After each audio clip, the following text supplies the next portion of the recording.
Olá, sejam todas e todas bem-vindos à 15ª Jornada Pedagógica de Educação Infantil. A Coordenadoria de Educação Infantil e Primeira Infância pensou esse momento com muito carinho. E essa nossa jornada pedagógica tem como tema o mundo das infâncias, o letramento e as formas de viver. A nossa roda de hoje, intitulada Educação Infantil, Corpos e Movimento, conta com a participação da professora Tatiana Mello e com a mediação da professora Simone Souza. Passamos agora o bastão para a professora Simone e desejamos a vocês um momento inesquecível de formação.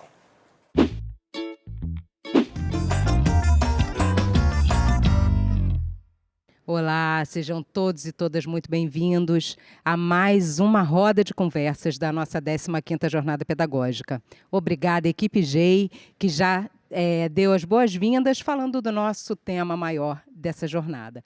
E hoje temos aqui uma convidada muito, muito especial. Só que antes da Tati, eu vou pedir para cada participante da nossa roda se apresentar, tá bom? Vamos lá?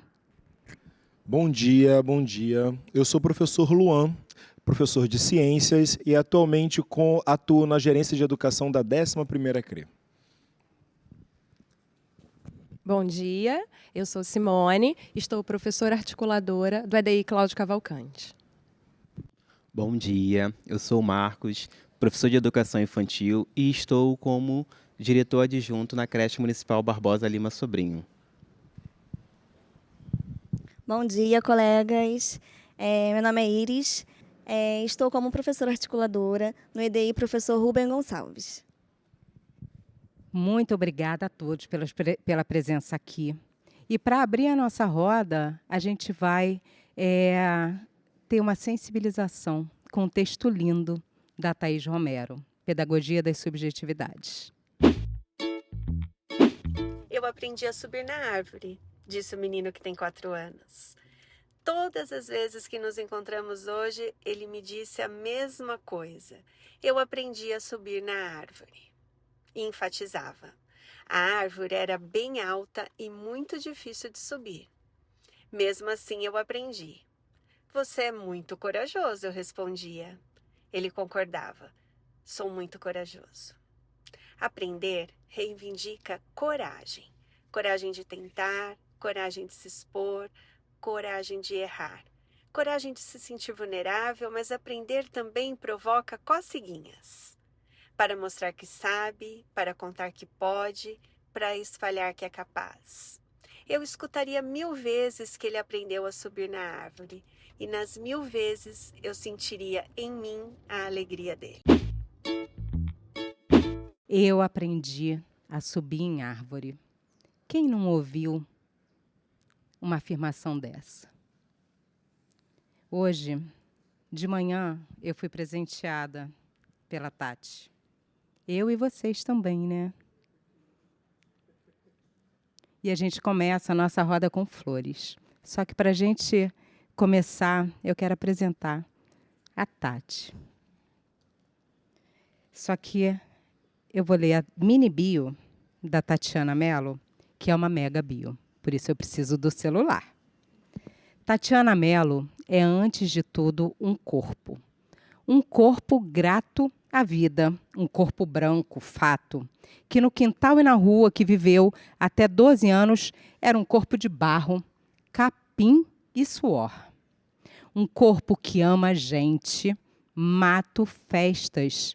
Um corpo que se aprendeu força, observando a luta de seu pai e sua mãe, migrantes nordestinos que ainda trabalham aos 70 anos. Um corpo que se alfabetizou na casa da melhor amiga. Um corpo que estudou toda a vida na rede municipal e estadual do Rio de Janeiro. Um corpo que entrou na SME do Rio aos 19 anos e, como a maioria, ela não sabia dar aulas ou mesmo organizar um grupo de 30 crianças. Um corpo que aprendeu a ser educador na escola, na pré-escola, na creche e até na gerência de educação infantil, observando colegas e crianças. Um corpo dedicado que se graduou e se especializou estudando à noite, depois de dar aulas em 2 turnos, porque ouvia um tal de Paulo Freire que queria mudar o mundo. Um corpo que fraquejou e quase desistiu da profissão ao ter sua segurança posta em risco, pois alguns anos, por atravessamentos que não são causados por educadores, mas são acolhidos por todos estes. Um corpo que se tornou mestre em educação e mãe quase ao mesmo tempo.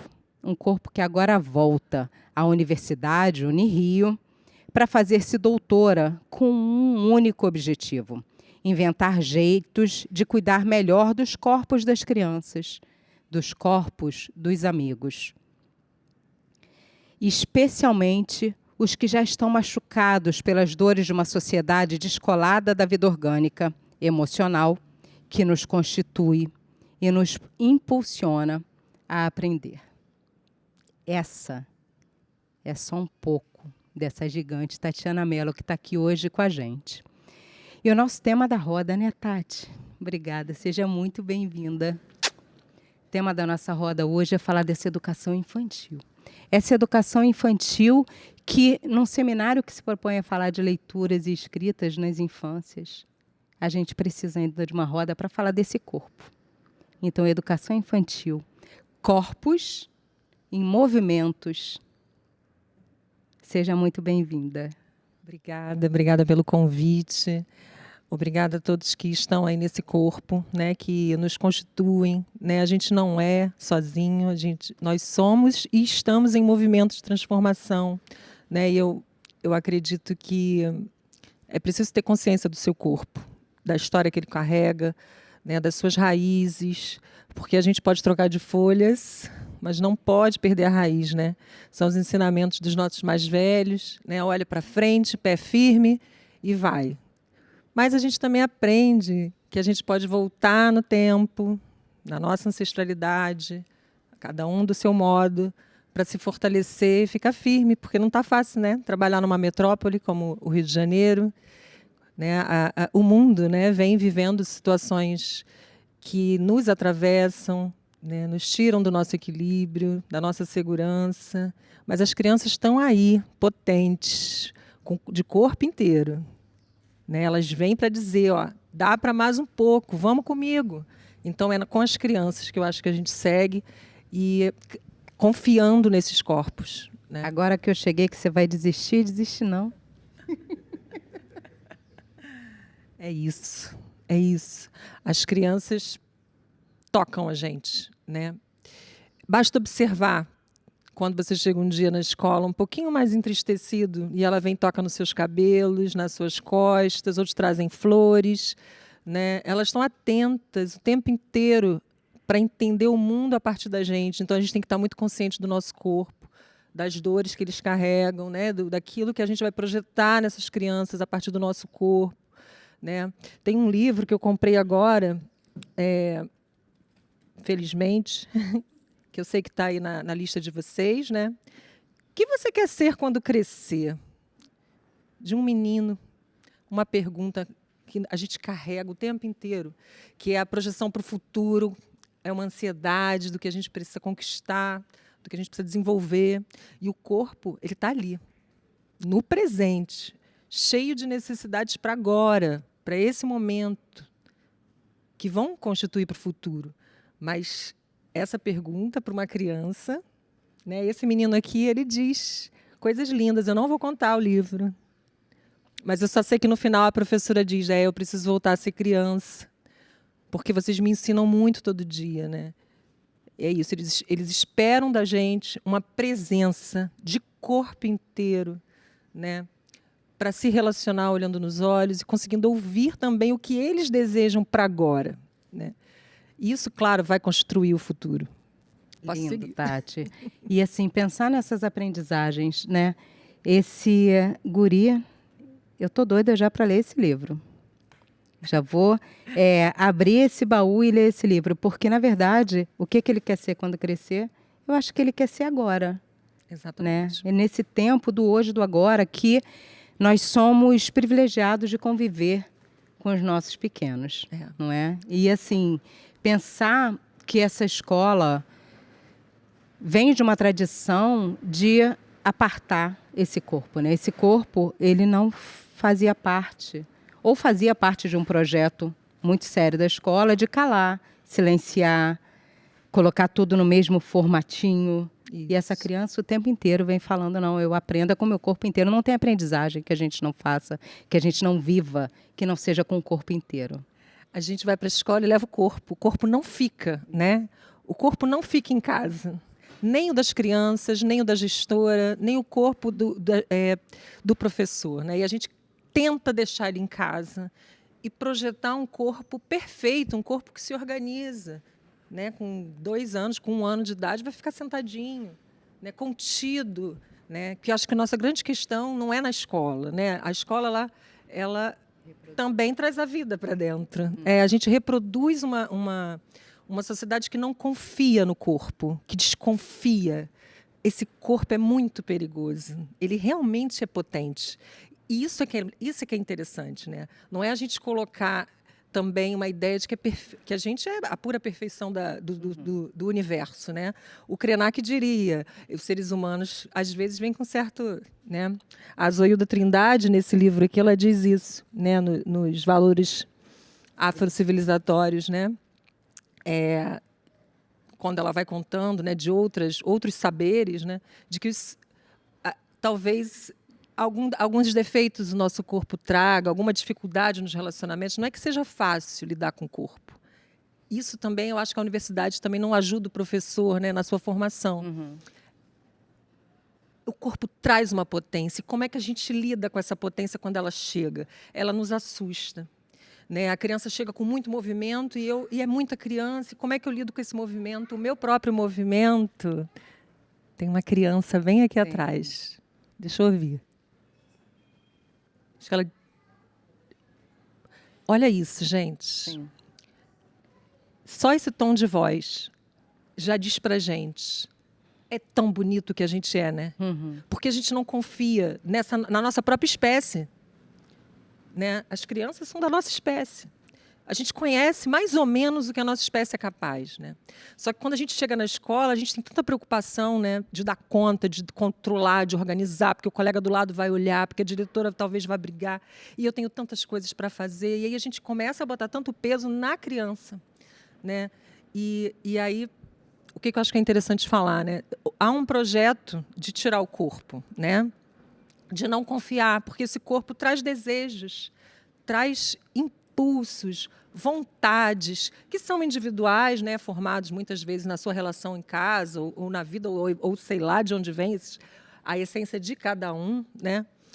E quando chega na escola, como é que eu lido com toda essa potência, né? E eu acho que está aí o pulo do gato. A gente conhecer quais são essas pulsões, quais são esses desejos, e onde esse corpo se organiza, se integra e consegue entrar em sintonia coletivamente, porque na escola não existe um corpo. Exatamente. São corpos em relação que precisam se compreender, se entender, dialogar, abrir mão, inicialmente, do seu desejo, para fazer junto. Esse é o desafio. Como ganha, como um professor coordena isso, negocia isso com os corpos, que são cheios de desejos, né? Esses corpos que se movimentam, como o título da nossa roda, o convite para essa nossa roda, esses corpos que se movimentam se relacionam, não é? E pensar o que é esse movimento, que não é um movimento individual, é um movimento que estabelece relação, né? Queria que você falasse um pouquinho de como é que é esse movimento. Sim. Nesses espaços coletivos. Exatamente. Bem, na nossa conversa da outra vez, há pouco tempo atrás, eu falei da questão do acolhimento, né? O corpo busca ser visto, né? O corpo do bebê, ele procura acolhimento, ele procura invólucro, né? A gente é gerado numa placenta quentinha, né? E a gente sai dela, de repente, para um mundo que se você solta o bebê, cai. Então, assim, toda essa relação dos primeiros meses de vida desse bebê, elas vão marcando esse corpo com memórias, né? Então, toda a relação que ela passou, tanto na gestação, quanto no colo da mãe, quanto no colo desse cuidador, que pode ser uma avó, pode ser um pai, né? Ele vai para a escola, né? Ele chega ali, ele continua com essas pulsões, esse desejo de ser acolhido, de ser amado, de ser visto, Então, eles vão se movimentar. E cada criança vai se movimentar com essa história. Então, é muito importante observar. Um corpo que não come, que se fecha como chama aquele lugar que a gente põe os bebês, meu Deus? Bebê conforto. Bebê conforto, né? No berço.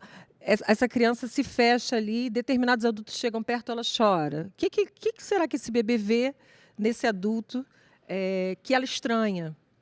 É um cabelo branco? É uma pele diferente da pele da mãe? É um cheiro? A gente não sabe, porque cada bebê vai ser único, né? Cada criança que chega é única. Então, assim, vou falar 2 exemplos, tá? Eu tive a oportunidade de conhecer uma criança, né, meu aluno, vai ser meu aluno de novo esse ano, que foi laudado com 3 anos com autismo grau 3, né? E era a minha primeira vez que eu ia ser professora de uma criança com autismo, né? E eu disse assim, uma pessoa com autismo... Porque a gente cria um monte de lista de coisas que ele vai se comportar. Vai ter estereotipia, não vai gostar de barulho, coisas que a gente vai aprendendo nos cursos, vai tentando se organizar. Mas eu falei assim, quando ele chegar, eu vou colar nele. Eu preciso conhecer, né? E aí ele fez um vínculo comigo, né? Um vínculo forte, um vínculo de troca, e ele canta para se organizar. O que faz ele se organizar corporalmente, se acalmar, são 2 coisas. Música, e aí deixa eu ver se tem aqui um instrumento. Ele gosta de tambor, tá? Mas dependendo, se a gente está numa roda de conversa, eu dou um instrumento um pouco mais suave para ele, né? E isso ajuda. Tem momentos que não, tem momentos que é no celular um som mais que ele conheça, para ele cantar mesmo, né? E aí a gente canta junto, a gente toca junto e tal. Isso vai funcionar para uma outra criança? Não, eu tenho que escutar esse corpo, esse movimento vai me dizer o que organiza. A gente ainda não descobriu de onde ele tirou o samba, porque o pai não canta, ele nunca foi ao samba, mas ele canta Dona Ivone Lara, muito, e outros sambas também, né? E agora ele está numa escola, conseguimos colocar ele numa escola para ele aprender a tocar, né? E aí vem uma outra criança que é super importante dizer, é um outro menino, um outro exemplo de uma outra criança da mesma turma que nasceu com uma deficiência física. Ele não tem todo o movimento do lado esquerdo, não dá muito para notar, ele tem a cabecinha, né? Está sendo investigado se isso causou alguma questão neurológica. E ele não se acalma, né? Ele está sempre agitado nas rodas e tal, está sempre em movimento, e a gente tentando entender, né? Ele tem outras questões na história dele que eu não vou expor, mas o interessante é que um belo dia ele pegou um tecido. Eu sempre tenho uma caixa de tecidos, né? Antes eu tinha fantasias, hoje eu entendi que é melhor ter tecidos, porque aí eles podem criar as próprias fantasias sem estigma, né? Sem modelos de princesa, sem modelos de herói, homens que queiram ser outras coisas, mulheres que queiram inventar, né? E essa criança se enrolou num tecido vermelho. E ele virou outra criança. E aí ele corria o pátio inteiro. E aí ele corria, ele pegava a criança, ele tem 4 anos. Potente, encorajado, né? E aí ele se tornou o meu menino aranha, né? E ele era apaixonado pelo Homem-Aranha. E ali ele tinha, de fato, muitos poderes que aquele corpo não mostrava para a gente. Para fechar a história desta criança, a professora de educação física fez uma brincadeira de empurrar e derrubar no colchonete, para eles medirem força, né? Totalmente organizado, colchonete para todo lado, ela estava ali, eu de um lado, ela do outro. E ele derrubou todas as crianças da turma, da mais calminha à mais forte. Eu fiquei impactada com a coragem que aquele tecido tão simples foi um canal de comunicação do que aquele corpo podia, e eu não via na minha ignorância, na minha leitura que me deram dele, porque a gente recebe uma lista de coisas, né? A gente tenta se organizar para receber os corpos, mas eles vão chegar e eles vão contar sobre eles, que não é pela narrativa da mãe na anamnese, que não é pela narrativa do profissional, que às vezes ele é tratado em outros lugares, né, faz acompanhamento ou não. Esse corpo vai me dizer. Então, assim, eu acho que o corpo em movimento na escola é o nosso fazer, é o fazer da educação infantil. Pelas palavras do Nietzsche, seria uma afetologia, a ciência dos afetos. A gente precisa perceber o que os afetos dessa trajetória marcaram esse corpo. Perfeito. Para eu conseguir acolher e continuar a história com ele para frente. E aí eu não tenho nenhum medo de dizer, para ele continuar se desenvolvendo, crescendo, aprendendo e sendo feliz. Vamos acolher a Simone na roda? Pensando, né, a gente está aqui sendo tocado por esse espaço, tendo realmente uma experiência estética, pensando nos corpos, nas nossas práticas do dia a dia, no nosso fazer pedagógico. O professor Altino, ele diz, né, que a experiência de uma criança não cabe numa folha 4. Muitas vezes a gente pensa a arte muito no papel, né, como uma atividade que tem um fim em si, que tem para gerar um produto final e muitas vezes também um resultado homogêneo. Da arte, a gente poderia pensá-la como uma experiência, como uma linguagem. E ela também fala muito sobre a questão da dimensão estética. E o que é a estética? Se a gente for trazer essa conversa para o corpo, poderíamos falar sobre o seu antagonismo, que é a anestesia. Né? O que é a estesia e a anestesia? A anestesia é o que paralisa os corpos, é que desensibiliza, enquanto a estesia é o que provoca, o que mobiliza, o que agita todos os nossos sentidos. Né? Então, como construir no dia a dia com as crianças um currículo com elas, e não para elas, como construir um currículo com elas que garanta, né, experiências estéticas, que garanta essa estesia, essa provocação. Como fazer isso desnaturalizando também os nossos hábitos e desestabilizando os corpos das crianças e dos adultos. Perfeito. Errando e acertando, né? A gente não tem uma formação, né, inicial na academia das diferentes linguagens, né, que a gente consiga abordar da argila, pintura, dança, mas a gente está na escola e precisa dar conta, às vezes, de algumas coisas. Então, uma das questões a gente tem que buscar formação e acreditar também na própria formação pessoal. Né? Acho que tem um professor que vai trazer pela música. Eu já ia convidar vocês para cantar agora, porque acho que é por aí. Se a minha linguagem vai para o desenho, eu entendo bastante de desenho, será que eu posso tocar essa criança, potencializar, né, pela arte, através dos desenhos, dos riscados no chão, no muro, com a água, com pincel de dedo, né, que eu vi lá na sua experiência. Qual é a linguagem que eu sei fazer, né, para começar? E, em seguida, aquela que você vai buscar também, porque a gente está sempre em formação, né? Eu digo isso porque eu acho que a receita não existe, né? Mas tem uma questão que eu ouvi essa semana passada numa aula, que eu vou guardar, que foi o professor Miguel Barrenechea, que é um filósofo de corpo, falando que ele também aprendeu com um psicomotricista, que a melhor posição é a que vem em seguida. A melhor posição é a próxima.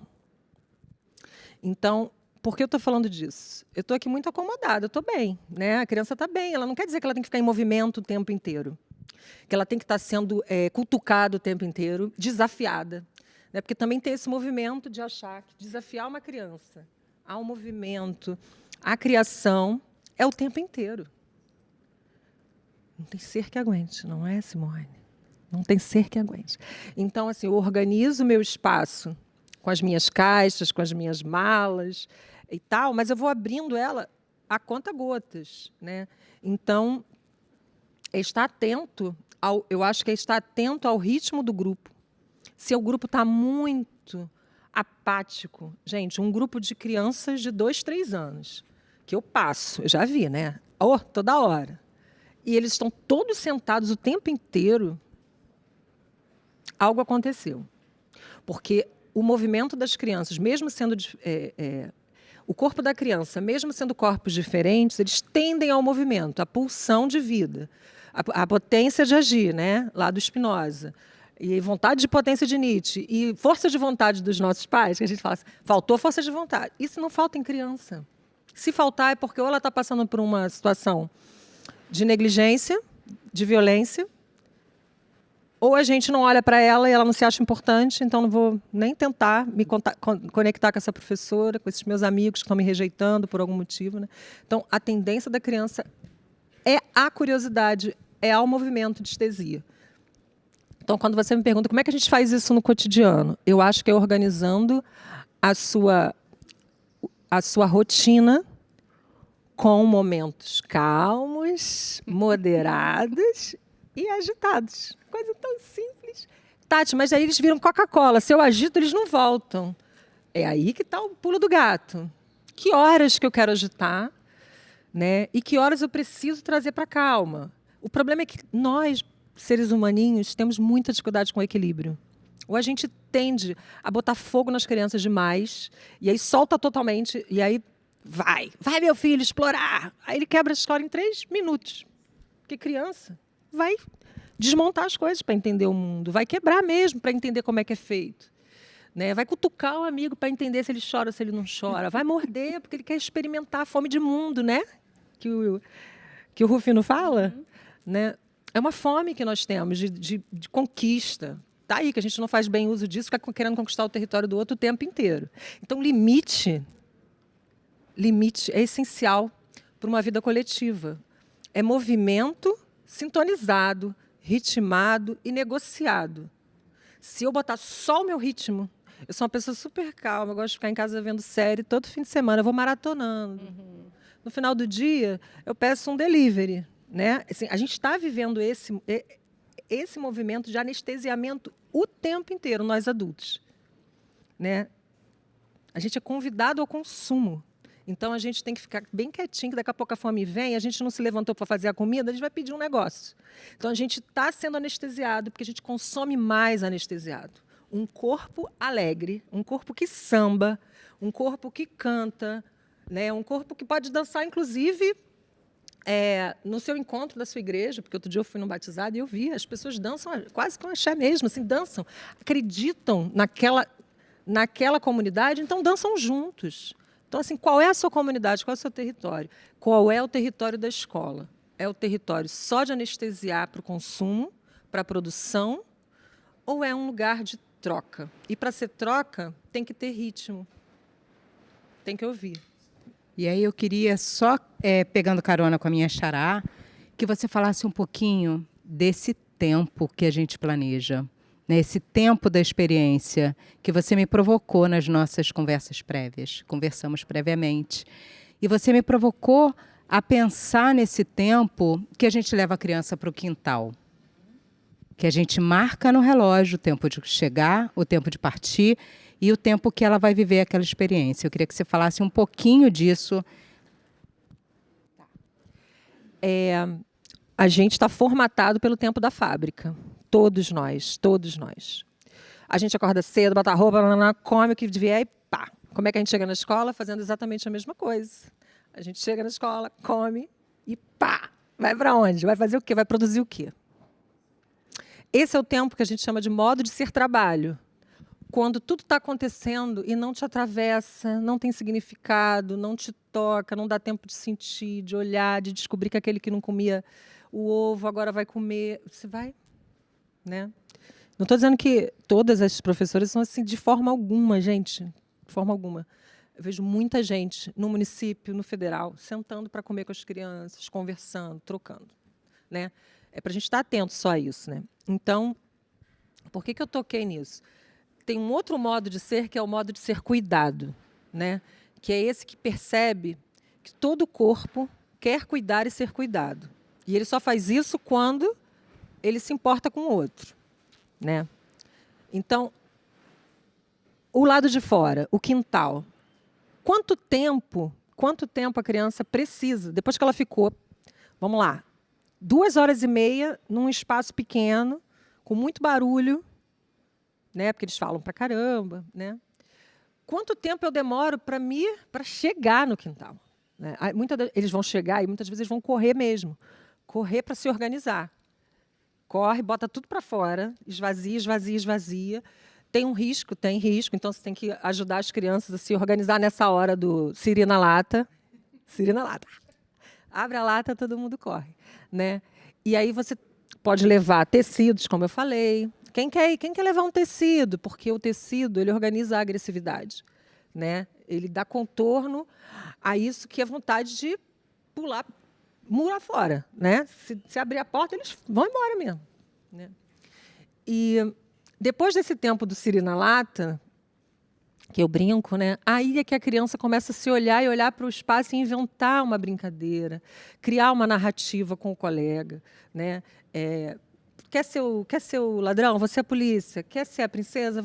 Quer ser o cachorro? Demora um tempo para esse corpo criar outra forma de habitar o quintal. Então, na natureza, se você tem um espaço, aí eu vou falar pelo meu grupo de pesquisa, tá, gente? A gente tem visto, a gente tem observado que os espaços que têm terra, que abrem um canteiro, seja um canteiro vertical, um canteiro de chão, e essa criança pode brincar com a terra, isso vai melhor, né? Porque escoa de uma maneira essa energia, literalmente um fio terra, né? Ele vai acalmando e essa criança vai se organizando. E essa organização dela se sentir parte inteira, que ela sai, a gente fala é como se você precisa se reintegrar. Na psicomotricidade, você se reintegra e você se despedaça. O tempo inteiro na vida, adultos e crianças. Você vai sendo muito estimulado, você vai é como se você fosse abrir todas as janelas, né? E aí tem um momento que você precisa fechar essas janelas para você se organizar, né? E na natureza, a natureza faz isso. Quando a criança pega uma florzinha e vai juntando num potinho, ela vai se organizando e organizando lá de fora e organizando lá de dentro, né? Ela faz um montinho de terra, monta ele todo, monta, vem, daqui a pouco ela mesma desmonta. Isso é ela própria se montando, se desmontando, né? Vai cavando um buraco, aí cava, eles procuram, né? Às vezes eles escondem alguma coisa para achar e depois não acham, eu morro de rir com isso. Mas essa escavação é a própria busca da criança de entender quem ela é, né? Ela escava a terra para entender o que ela está fazendo aqui, né? E isso a gente faz a vida inteira. A gente vai ficar velhinho tentando entender o que a gente veio fazer aqui. Então, assim, a natureza é esse lugar de encontro, de cura e de aprendizagens transdisciplinares. Porque eu posso estar dançando, eu posso estar investigando, mas, no geral, na educação infantil, as crianças não estão interessadas em descobrir as classes dos animais, nem somente até os 4, né?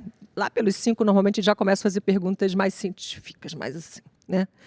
Mas elas estão interessadas em venerar, né? Em venerar as árvores, em voar como pássaros, pular do brinquedo, né?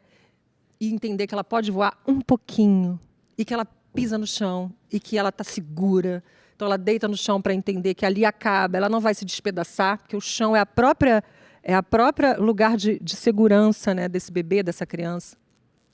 As relações com esse ambiente, né, é que vão construindo esse ser para a escola, para preparar para a escola, não, para a vida, né, para a vida. A escola faz parte da vida e vai trazer desafios, como a alfabetização, como a leitura e a escrita, né? Se esse ser está integrado e potente, a chance dele seguir qualquer desafio que seja, né, é maior, né? Vem para a roda, Luan. Cheguei.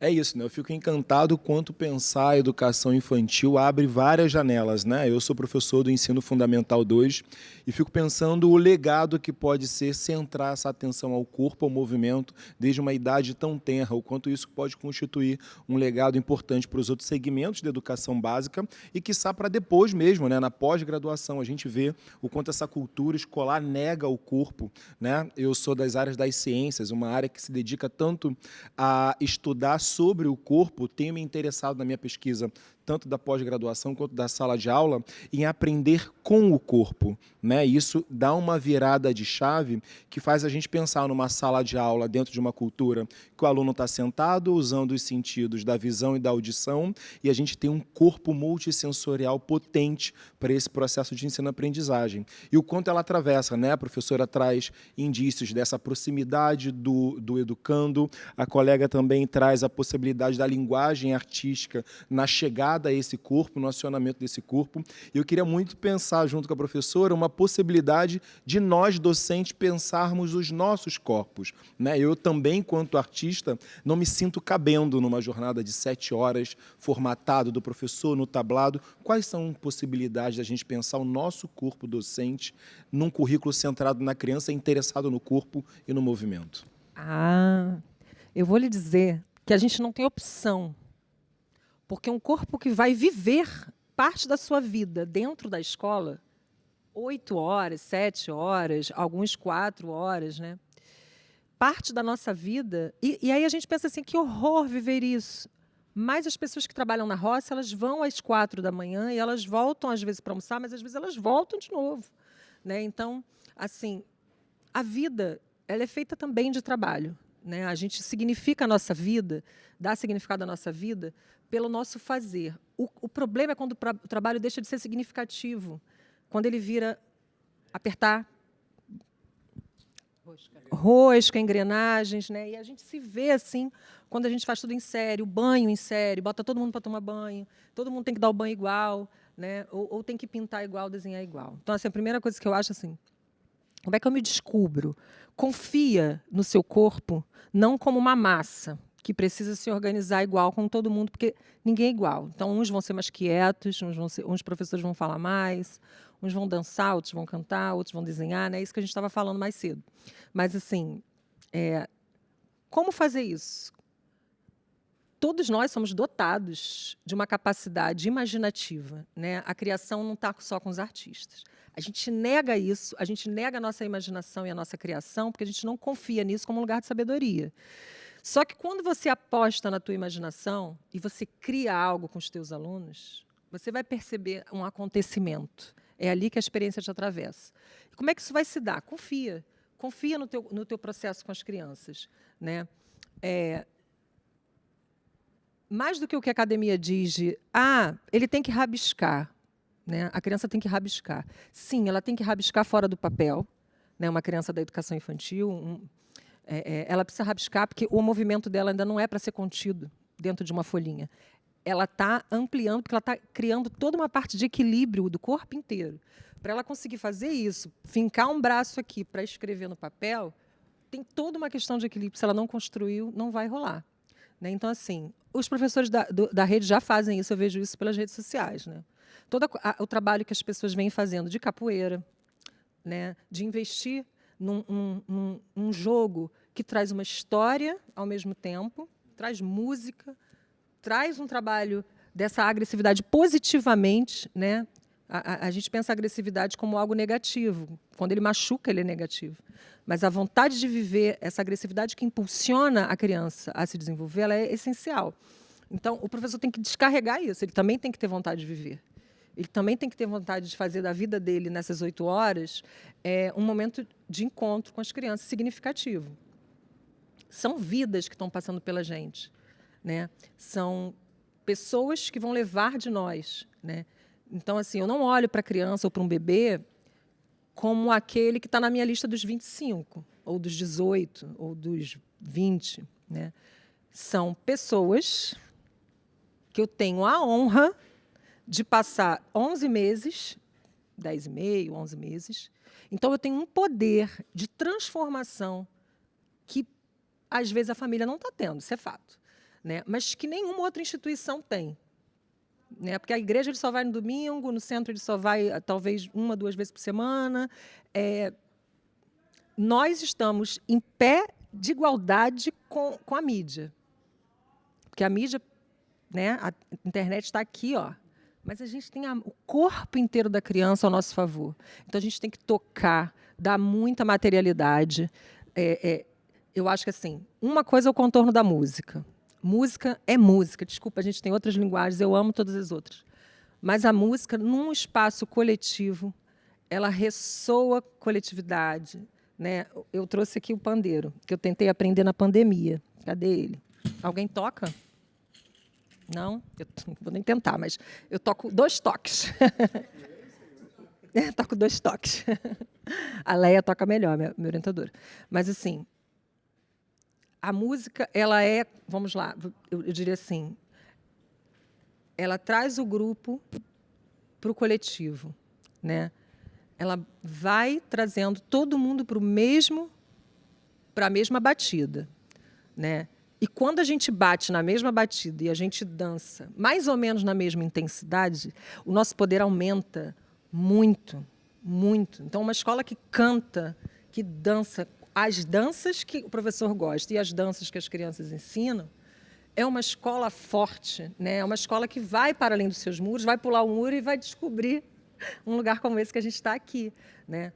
Não vai se prender, não vai ter medo de não saber fazer, né?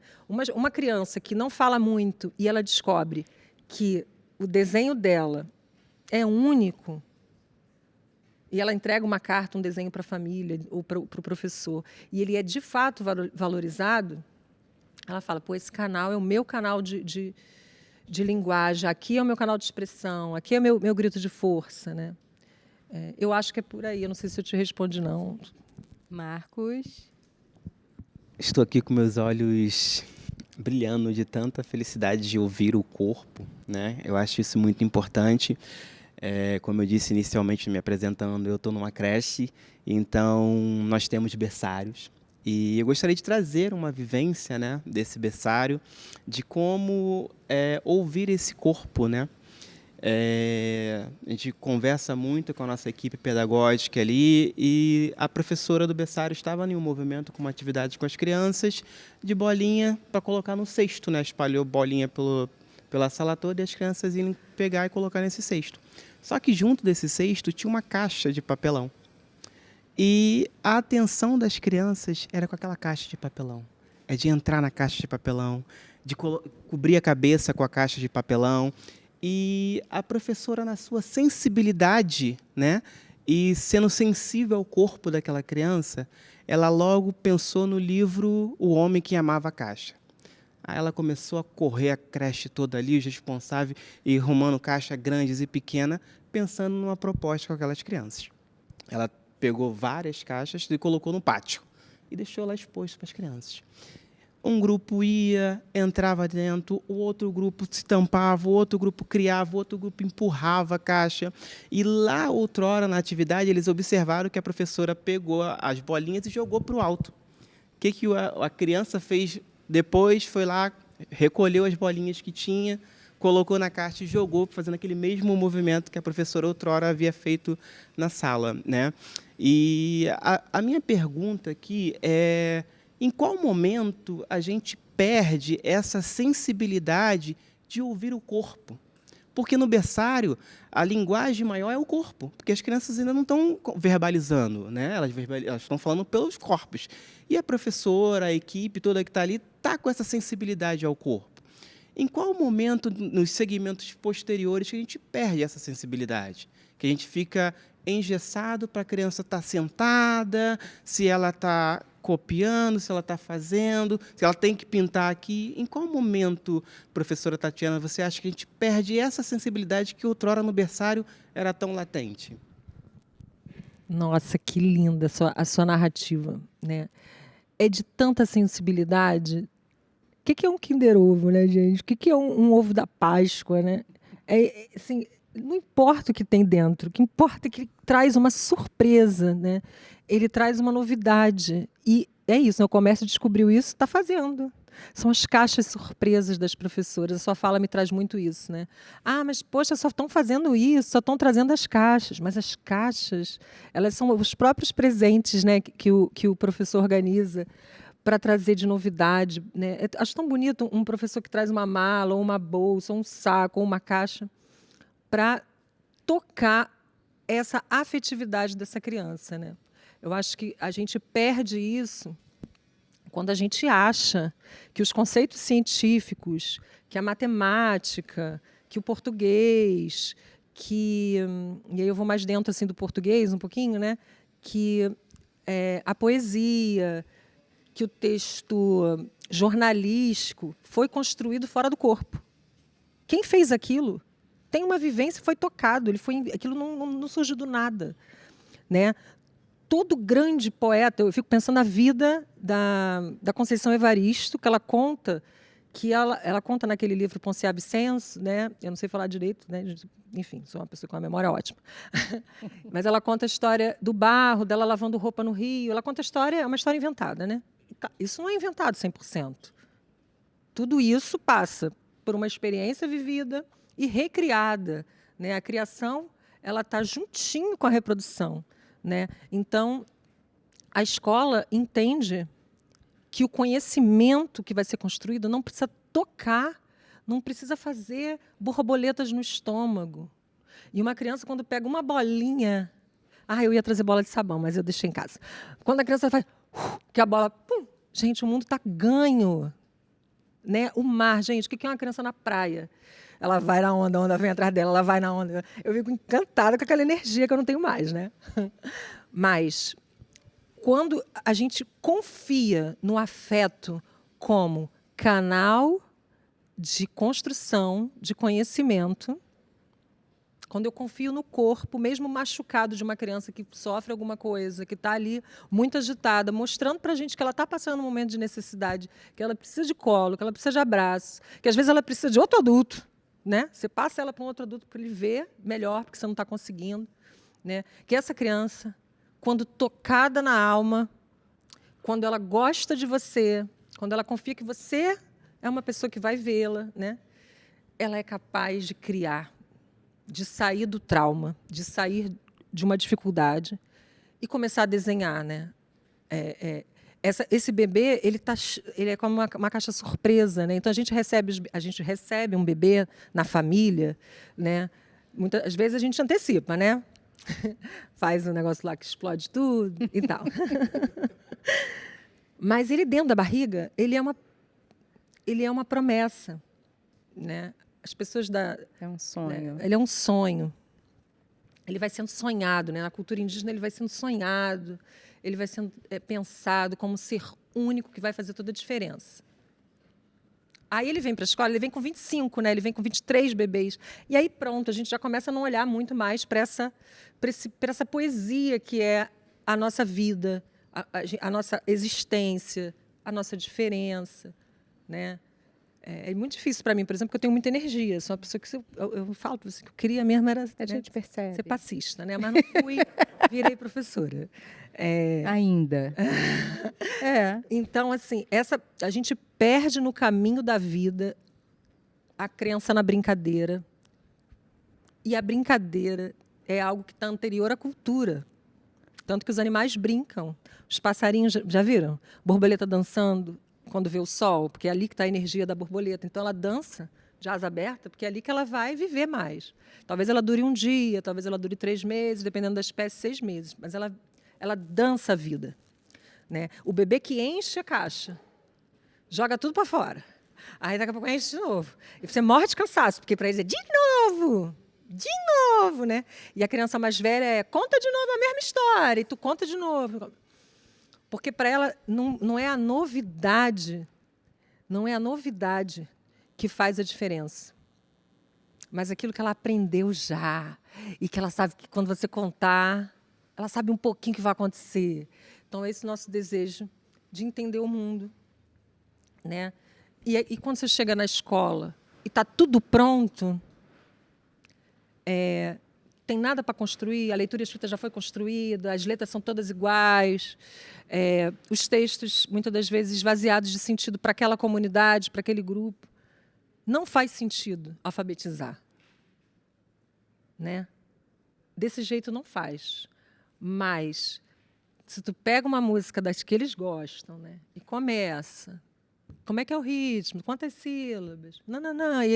Uma coisa que para mim é encantadora, no grupo 5, no grupo 4, Eles sentem saudade das famílias deles o tempo inteiro na escola. Que nem a gente sente saudade o tempo todo de alguma coisa, que a gente sabe qual é essa saudade que a gente sente.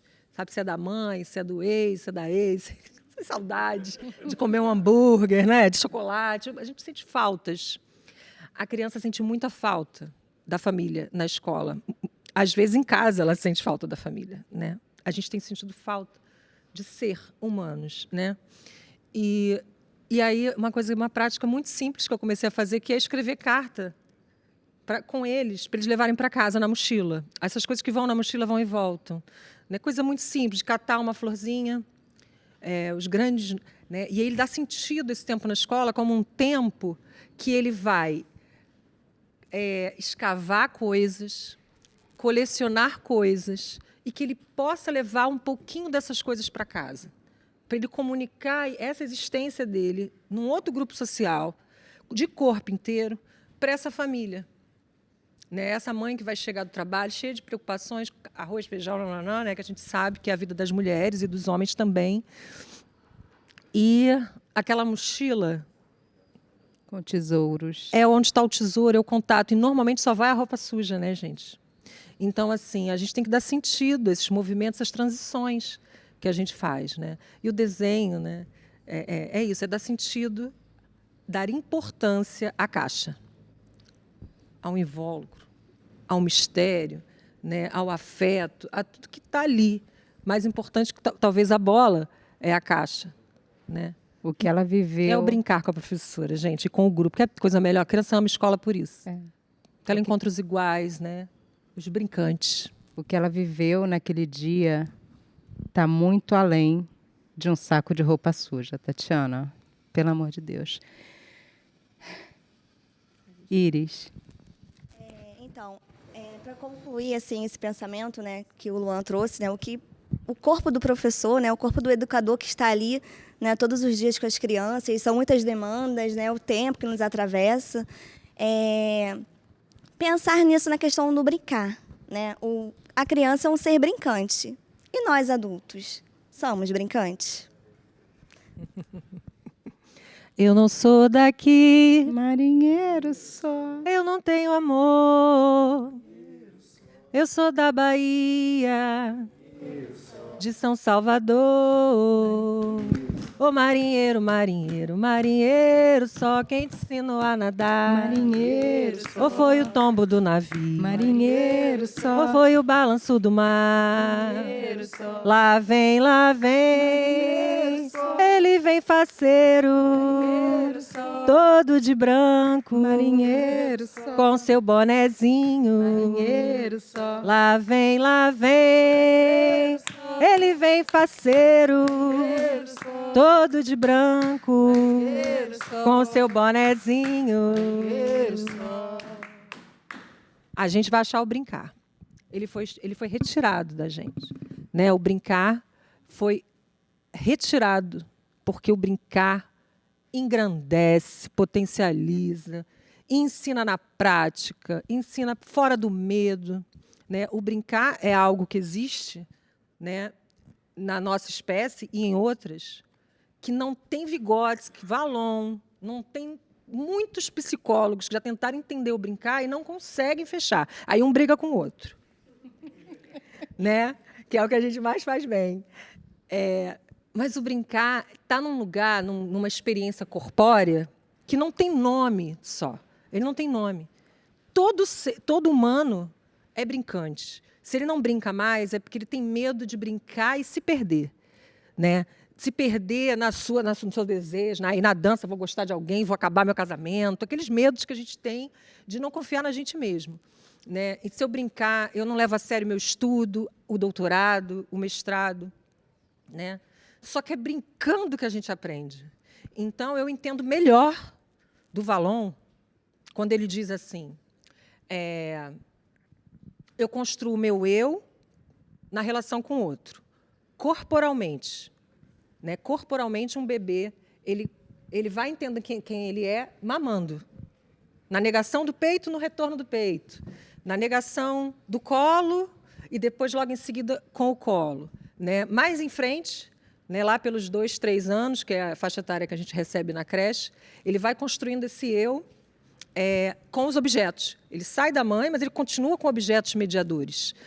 Então, assim, um tecido que você entrega para a criança para ela dormir e ela vai esfregando, ela vai brincando com ele, ele é para a gente um tecido e para ela pode ser uma caverna, que ela se esconde, que ela se acolhe, uma capa de proteção do medo, do fantasma, né? Que são os medos que a gente não entende, que estão lá nos nossos medos arcaicos, né?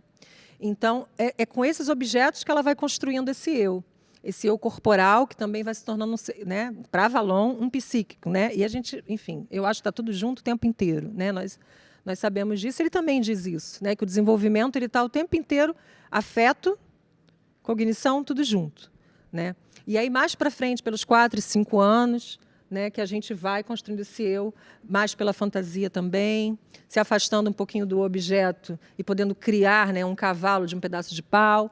E aí eu não preciso mais do cavalo de pau para brincar de cavalo de pau, eu já posso brincar com um pedaço de pau. E mais na frente a gente brinca só de pensar, só de lembrar, só de fechar o olho, a gente lembra da gente brincando. Então, primeira coisa, fecha os olhos, professor, né, aonde você estiver aí, fecha o olho e pensa. Na minha infância, quando eu me penso feliz, onde que eu estava? O que eu estava fazendo? Era brincando com árvore? Era subindo cachoeira? Onde eu brincava e onde eu era muito rei e rainha, poderosa, né? Descobre aonde está o seu ser brincante. É com poesia? Como que você brinca? É pintando que você brincava? Eu acho que é assim, confiar, conhecer, né, o desenvolvimento humano para entender que o brincar ele não está à parte da construção do conhecimento. É brincando de investigar as palavras, né, essa letra que parece que é do meu nome, é do meu amigo. Opa! Descobri como é que escreve lua. Para a criança, ela não separou. Para ela é brincar com as palavras, né? Então, é o tom, é o nosso corpo, é essa pergunta. O que você vai ser quando crescer? Não é isso, não. É o que você vai fazer hoje, o que você quer brincar hoje, o que você quer construir hoje, né? Que vai ligar o brincar. A criança vai fazer, é isso. A criança vai te convidar a brincar.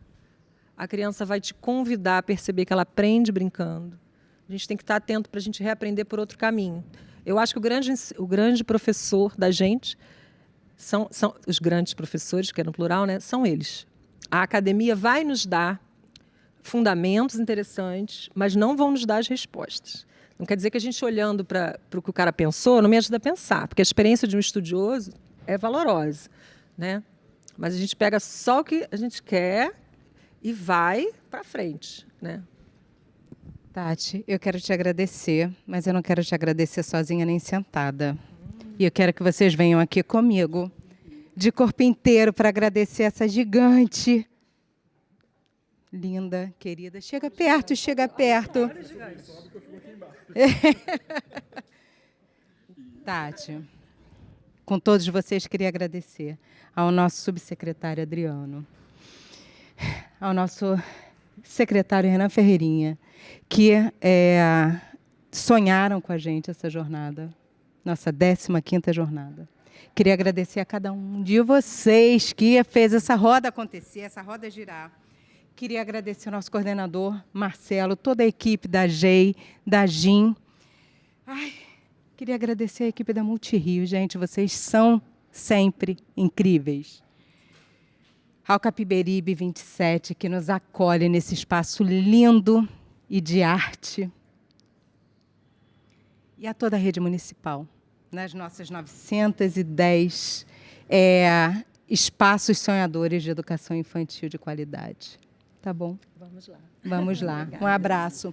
Beijo, gente. Obrigada por essa roda.